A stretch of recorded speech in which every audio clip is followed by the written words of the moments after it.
सब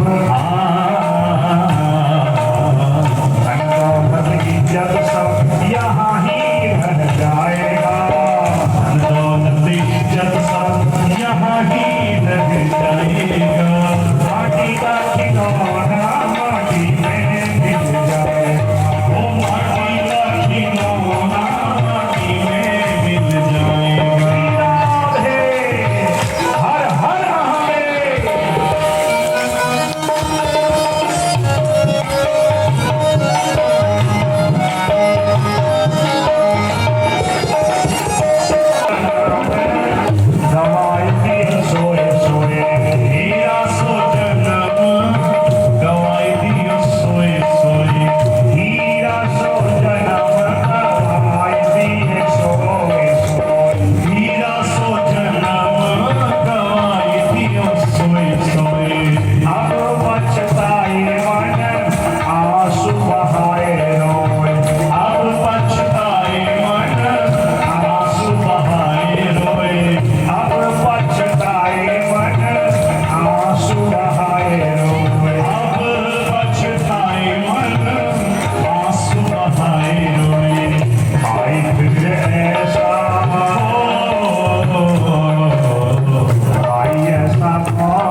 मेरे पिता दक्ष के घर में बहुत बड़ा यज्ञ हो रहा है और मेरा मन भी वहां जाने को कर रहा है, क्यों नहीं करेगा।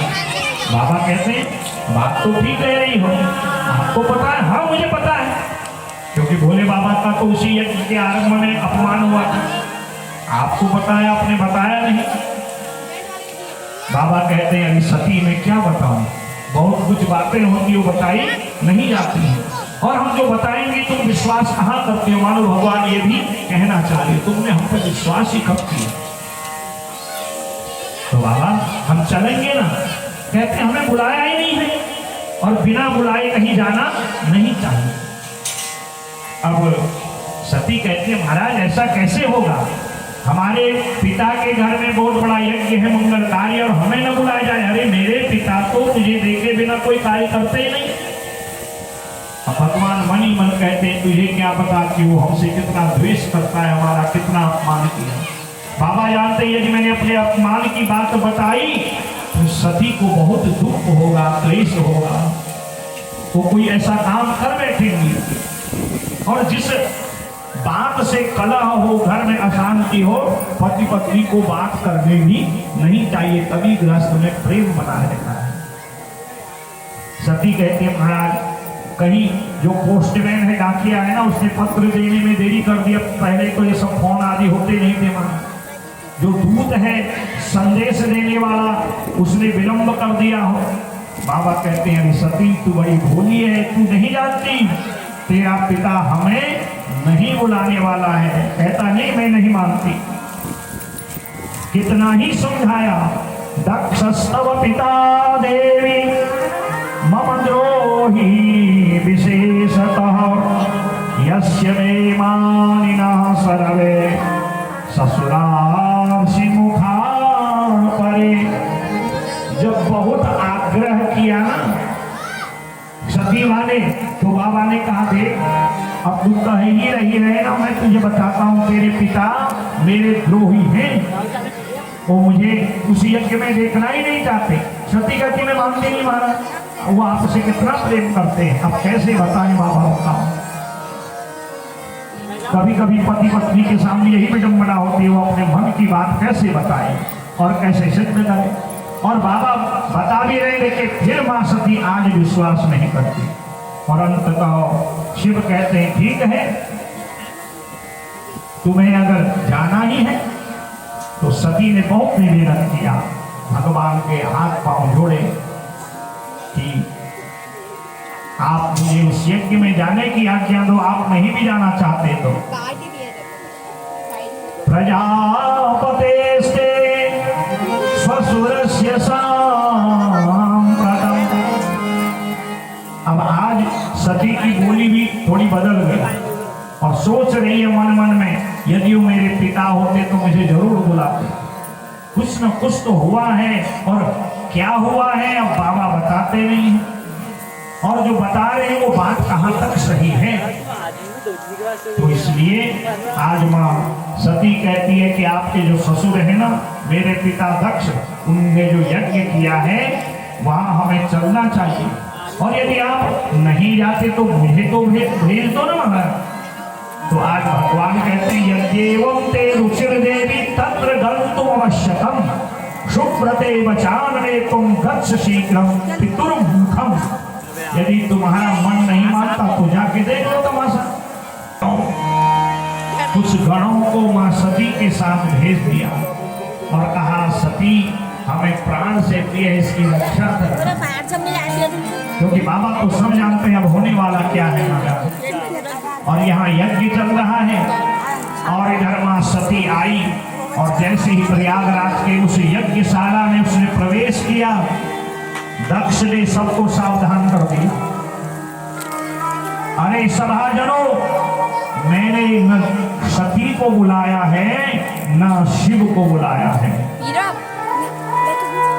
और मैं इनका मैंने आसन सम्मान वर्ण रखा है, और इससे ज्यादा वार्तालाप भी कोई नहीं करेगा। सावधान कर दिया। और भगवान शिव के द्रोह के कारण आज सती से भी द्रोह करने लगा। ऐसा महामूर्ख, अहंकार विगूढ़ात्मा कर्तास्मीति विमन्यते। अहंकारी व्यक्ति अविवेकी हो जाता है और क्या करना चाहिए क्या नहीं करना चाहिए वो सब भूल जाता है और उसका परिणाम विनाश होता है। और यहाँ दधीच कहते हैं अभी भी कुछ नहीं बिगड़ा, सती आई रही है, जाओ, क्योंकि अपूज्या यत्र पूज्यन्ते पूजनीयो न पूजतः त्रीणि तत्र भविष्यन्ति दरिद्रम मरणम ध्रुवम्।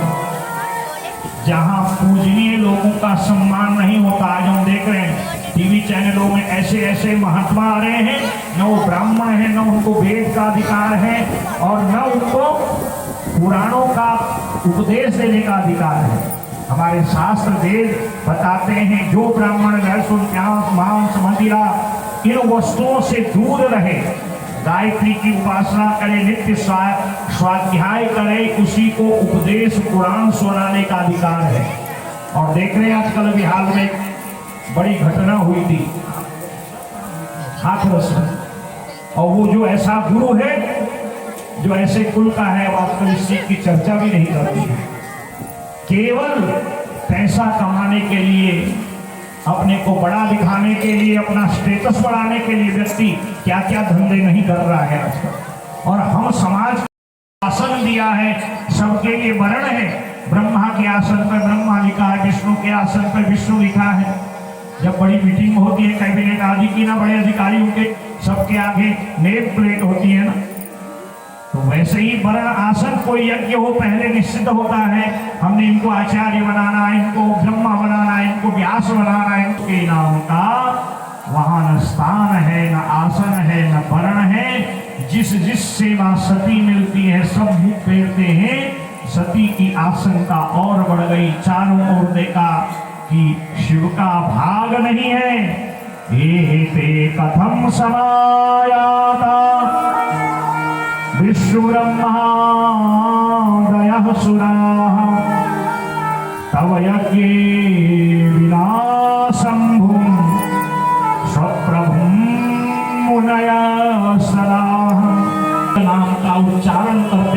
हमारे यज्ञ सफल हो जाते हैं, अमंगल स्थान भी मंगल हो जाता है।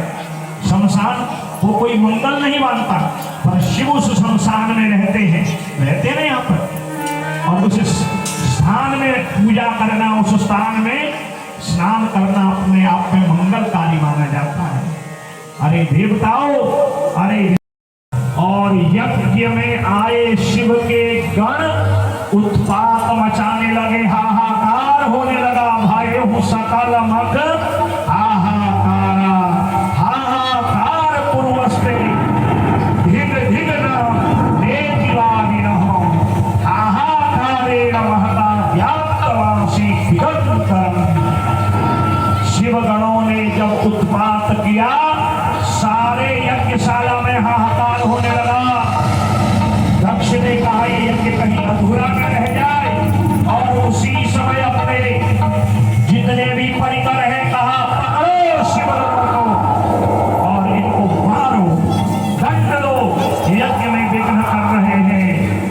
और उसी समय जब शिव के गणों की पिटाई हुई और महाराज जो भाग के सीधे कैलाश पर्वत गए हैं, और कैलाश पर्वत में जाके जब उन्होंने शिव को ये बात बताई, आकाशवाणी हो गई, रे दक्ष दुराचारो ब्रह्माचार परायणो किम कृतम ते महामूढ़ कर्मचानर्थकारकम्। आकाशवाणी होती, अरे दक्ष, ये मंगल यज्ञ मैं तूने ये क्या उत्पात कर दिया, तेरी बिटिया ने प्राण छोड़ दिए, तूने शिव गणों की पूजा करने के बजाय उनको दंड दिया, मारा है, तेरा अब विनाश निश्चित है। शिव जी को जब ये सब पता संदेश मिला है, भोलेनाथ को पता चल गया कि सती का देह शांत हो गया है, और मेरे गणों की दक्ष ने पिटाई करी, उनको दंड दिया, भयंकर हाथ में त्रिशूल और डमरू लेकर के विनाश करने के लिए तांडव करने लगे। जटाटवी गलत बल प्रवाह पावितस्थले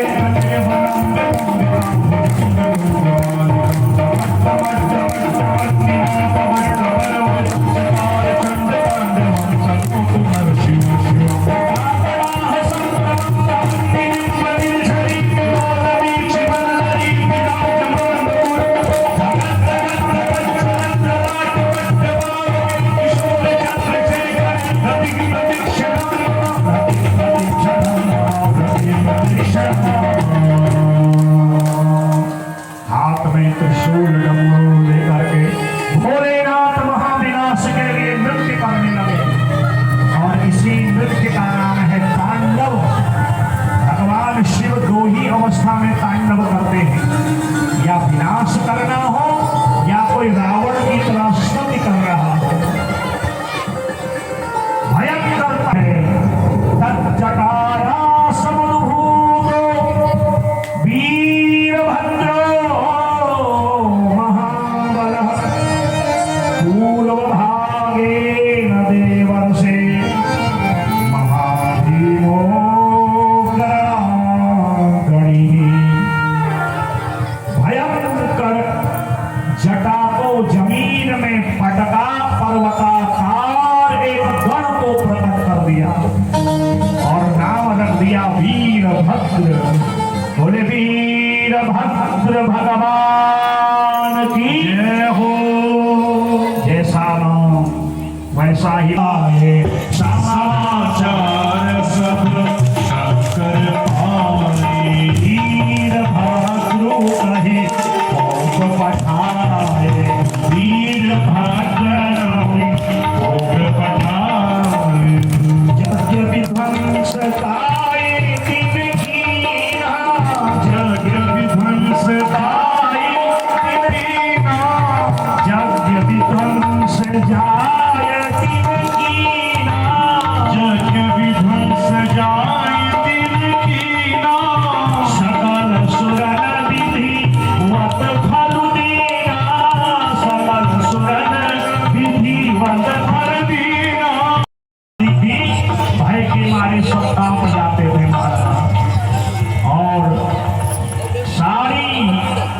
शिवगणों की सेना को लेके जैसे यज्ञशाला के द्वार पर पहुंचे, दक्ष कहता है मैंने आपको वरण दिया है देवताओं, ऋषियों, ब्राह्मणों, मेरी रक्षा करो, यज्ञ की रक्षा। भृगु महाराज द्वार पर खड़े हो गए, जजमान हम जो है तुम्हारे को इस संकट से बचाएंगे महाराज। और जैसे ही वीरभद्र आगे आए, भृगु महाराज मंत्र पढ़ने लगे, पकड़ा भृगु महाराज को और खींची उनकी दाढ़ी, 2-4 सही बाल छोड़े महाराज जमीन में पटक दिया। पूषा देवता है, हम अपने जजमान की रक्षा करेंगे। और पूषा देवता के मुख में मारा भूसा, सारे दांत तोड़ दिए। भग देवता है, उनके आंखों में उंगली डाली, उनके आंख फोड़ दिए। शिवगणों ने, वीरभद्र ने सारी यज्ञशाला को तहस नहस कर दिया। नंदी भगस्य नेत्रे पातितस्य रुषा भुवि विडम्बिता स्वधा तत्र स्वाहा दक्षिणा। उस भयंकर स्थिति में ब्राह्मण मंत्र वेद पढ़ना ही भूल गए, अब अपनी जान सबको बचानी है। कौन वीरभद्र का कोप सहन करेगा? सारी यज्ञशाला तहस नहस करी। दक्ष के गण परिकर बचाने आए, उनको मारा और अंततः कहा यही दक्ष इस बात की जड़ है, विवाद की जड़ है। पकड़ा दक्ष को, दुष्टस्य दक्षस्य हयनैनिनो अग्निकुंडे प्रतिक्षेपो वीरभद्रो गृहाग्रही। पकड़ा दक्ष को, मरोड़ी गर्दन धड़ जमीन में और मस्तक को यज्ञ कुंड में स्वाहा। बोले वीरभद्र भगवान की अग्निकुंडे प्रतिक्षेपो। दक्ष के मस्तक को यज्ञ कुंड में डाल दिया। सारी आकुलता व्याकुलता, सारा वातावरण शांत।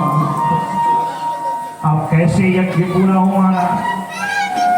जजमान का ही मस्तक नहीं है, क्या किया जाए?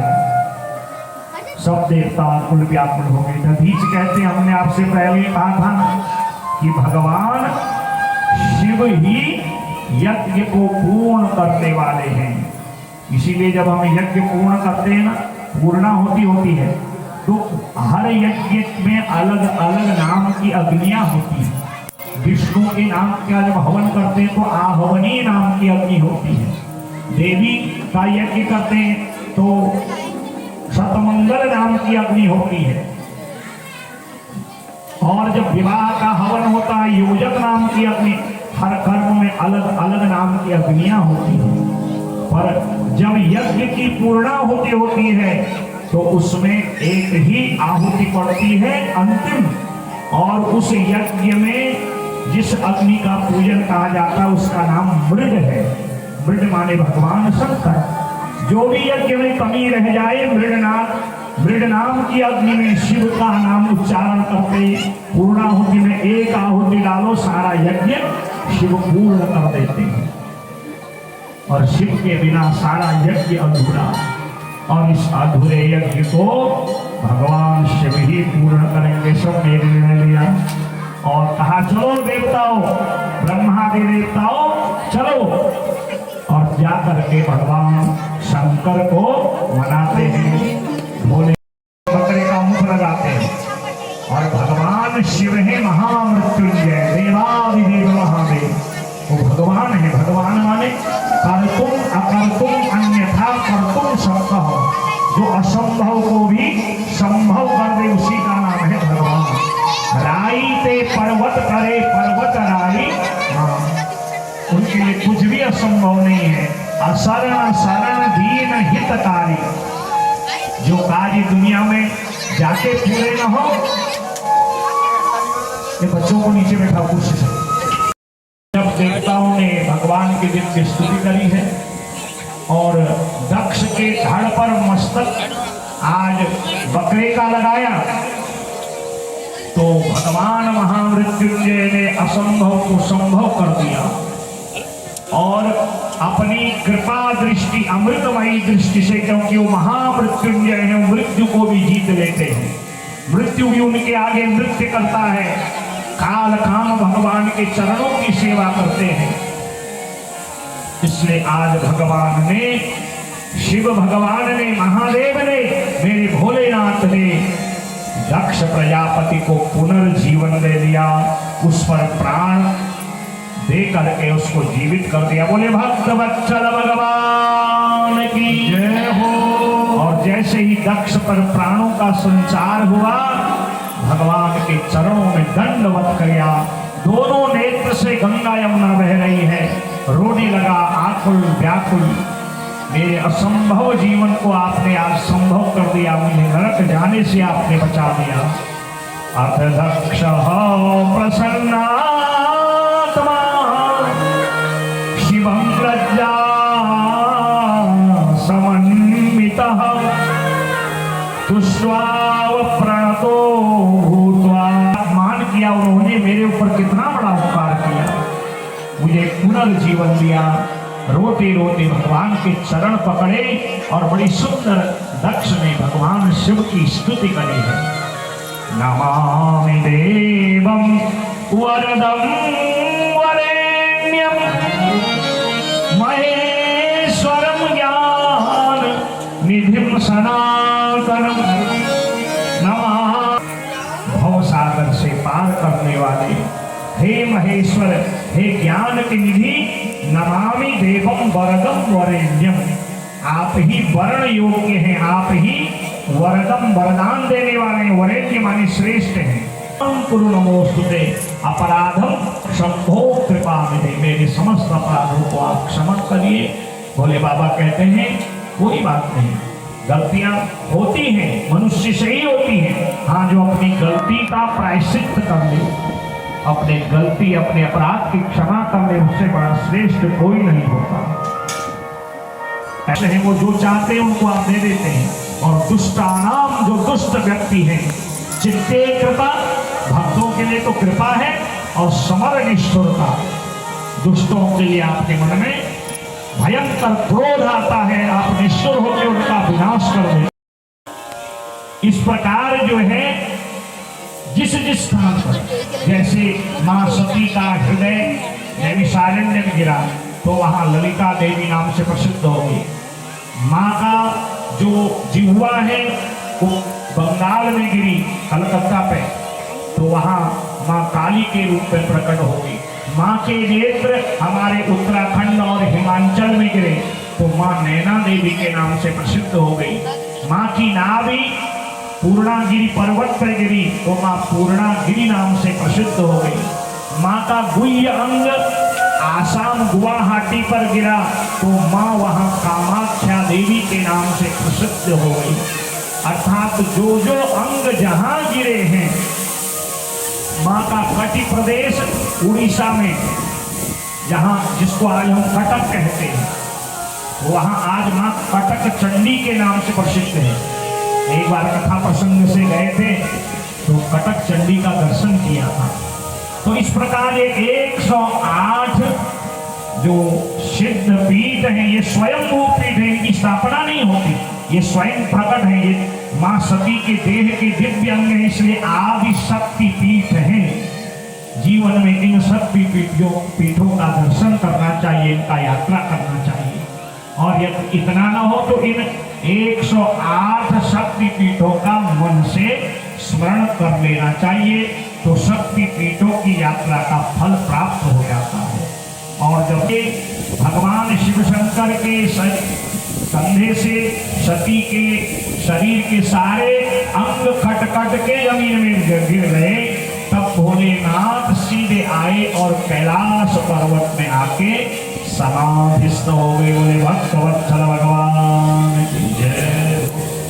ब्रह्मा जी ने नारद जी को सती खंड की कथा को यहाँ सुना के विश्राम दिया, और तब नारद जी ने रुद्र संहिता के तृतीय पार्वती खंड में प्रवेश कर भगवान ब्रह्मा से दिव्य निवेदन किया। दाक्षायणी सती देवी त्यक्तदेहा पितुर्मुखे कथम गिरिसुता ब्रह्मन् बभूव जगदम्बिका कथम कृत्वा तपोत्युग्रं पतिमाप शिवं जसा एतन्मे पृच्छते सम्यक् कथयो त्वं विशेषतः। हे पिता ब्रह्मा, आप हमें मां पार्वती का चरित्र सुनाइए, जो दाक्षायणी दक्ष की कन्या है, जिन्होंने अपने पिता के यज्ञ में अपने प्राणों की आहुति दी, अपने प्राणों को छोड़ा। हमने सुना है वही हिमालय राज और मैना की बिटिया बन के आई और उनका नाम पार्वती पड़ा है। कथम गिरिसुता ब्रह्मन् बभूव जगदम्बिका, वह साक्षात आदि शक्ति जगदम्बा कैसे हिमालय राज और मैना की बिटिया बनी। कौन थे हिमालय राज, कौन है मैना, और कैसे उनके घर में माँ जगदम्बा कन्या रूप में पार्वती रूप में प्रकट हुई।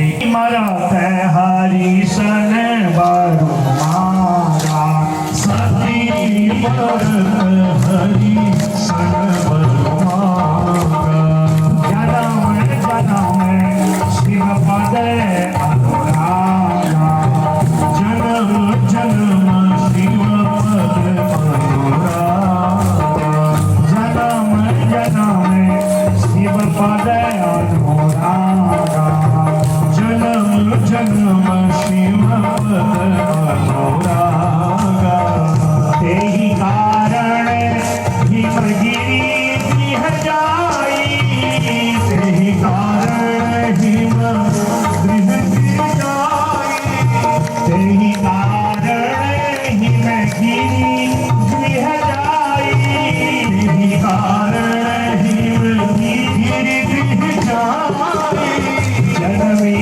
पार्वती तनु पाई जननी पार्वती तनु पाई सती बरत हरि सन बरु सती बरत हरि सन बरु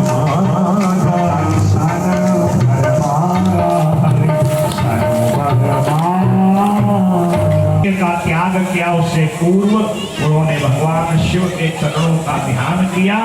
जन्म जन्म शिव पद अनुरागा, और मरते समय भगवान शिव से प्राण त्यागते समय भगवान शिव से निवेदन किया कि आपके ही चरणों में हमारा प्रेम हो। जब मेरा अगला जन्म हो बाबा, मैं आपकी अर्धांगिनी बनूं। इसीलिए तेहि कारण हिमगिरि गृह जाए। हिमगिरि माने हिमालय राज, उनके घर में उनका जन्म हुआ।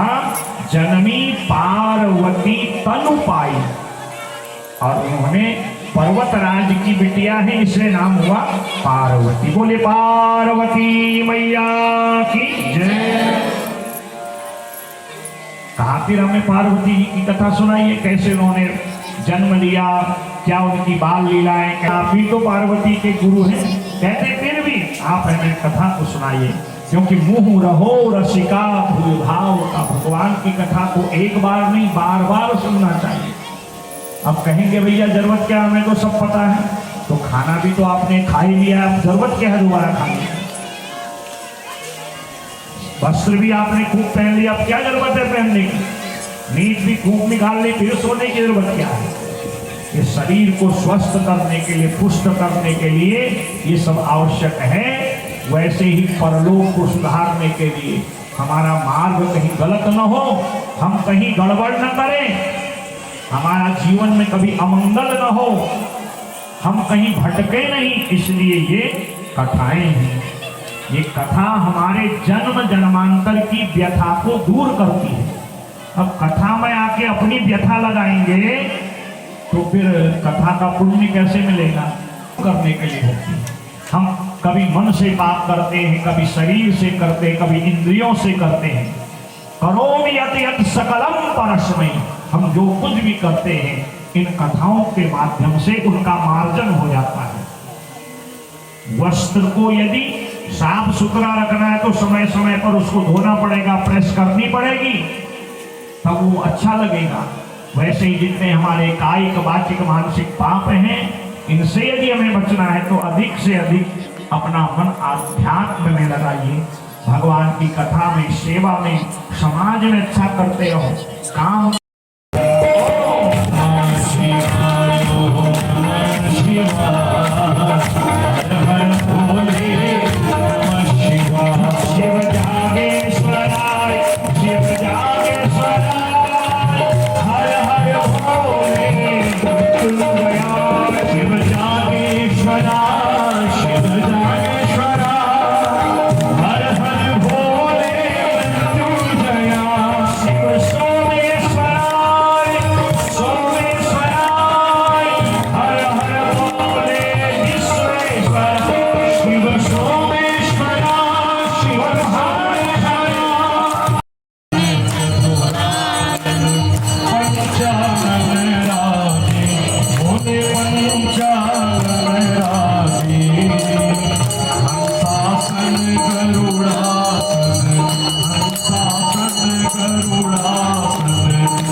Jagariya